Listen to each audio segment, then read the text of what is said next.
बांग्लादेश में हिंदुओं के खिलाफ हिंसा का दौर थमने का नाम नहीं ले रहा है। ताजा मामला बांग्लादेश के फिरोजपुर का है। वहां हिंदू परिवार को जिंदा जलाने की कोशिश की गई। फिरोजपुर में कट्टरपंथियों ने एक हिंदू परिवार को घर में बंद करके आग लगा दी ताकि उन्हें जिंदा जलाया जा सके। घटना 27 दिसंबर की बताई गई, जहां सुबह फिरोजपुर के डुमुरिया गांव में कट्टरपंथियों ने क्रूरता की हदें पार कर दी। रिपोर्ट्स और चश्मदीदों के मुताबिक उपद्रवियों ने पलाश कांति साहा नाम के आदमी के घर को घेरा, बाहर से ताला लगा दिया। इसके बाद उन्होंने घर में आग लगा दी, जिसका मकसद पूरे परिवार को जिंदा जलाना था, लेकिन किसी तरह उनकी जान बच गई।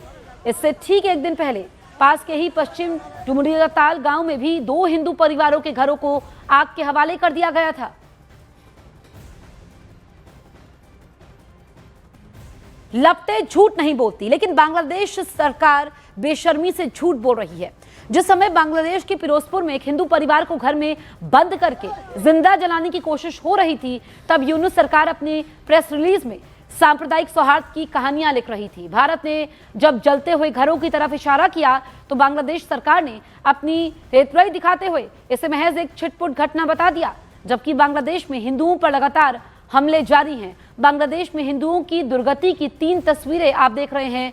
पहली दीपू दास की हत्या, दूसरी अमृत मंडल की हत्या और तीसरी हिंदू परिवार को जिंदा जलाने की कोशिश की तस्वीर हैं। तस्वीरें तीनों अलग अलग इलाकों की है बांग्लादेश। किस तरीके से हिंदू खतरे में हैं, टारगेट किलिंग हो रही है, ये 3 तस्वीरों के जरिए आप समझ सकते हैं।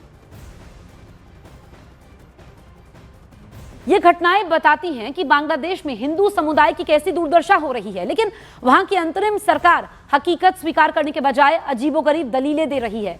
भारत ने इन हमलों पर चिंता जताई, लेकिन बांग्लादेश सरकार ने अपनी नाकामी मानने के बजाय उल्टा भारत को ही नसीहत दे दी। बांग्लादेश के विदेश मंत्रालय ने एक बयान जारी करके कहा कि भारत की चिंता तथ्यहीन है। बांग्लादेश सरकार का कहना है कि हिंदुओं पर हमले सुनियोजित नहीं, बल्कि महज छिटपुट आपराधिक घटनाएं हैं।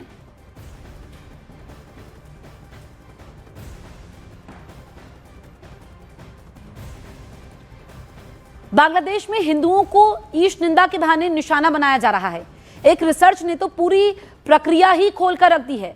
बांग्लादेश के मानवाधिकार कार्यकर्ताओं का कहना है कि हमले के लिए हर बार एक ही तरह का तरीका अपनाया जा रहा है। पहले सोशल मीडिया पर आरोप, फिर तुरंत गिरफ्तारी, उसके बाद भीड़ का इकट्ठा होना और हिंदू इलाकों पर हमला। अब तो ईश निंदा का आरोप डर फैलाने और अल्पसंख्यकों को दबाने का हथियार बनते जा रहा है। आंकड़े बताते हैं कि बांग्लादेश के 30 से ज्यादा जिलों में हिंदुओं पर हमला हुआ। रंगपुर, चांदपुर, चटगांव, दिनाजपुर, खुलना, कुमिल्ला, गाजीपुर, टांगाइल और सिलहट जैसे कई इलाकों में हिंदुओं को टारगेट किया गया। 19 जून 2025 को बरीसाल जिले में 22 साल के तमाल वैद्य को पैगंबर मोहम्मद के बारे में कथित टिप्पणी करने के आरोप में गिरफ्तार किया गया। इसके कुछ ही दिन बाद चांदपुर में 24 साल के शांतो सूत्रधार पर आरोप लगने के बाद इलाके में तनाव फैल गया और प्रोटेस्ट हुए। 27 जुलाई को रंगपुर जिले में 17 साल के रंजन रॉय को गिरफ्तार किए जाने के बाद भीड़ ने हिंदुओं के करीब 22 घरों में तोड़फोड़ कर दी। इसके बाद मेमन सिंह में दीपू दास और राजबाड़ी में अमृत मंडल की हत्या की गई।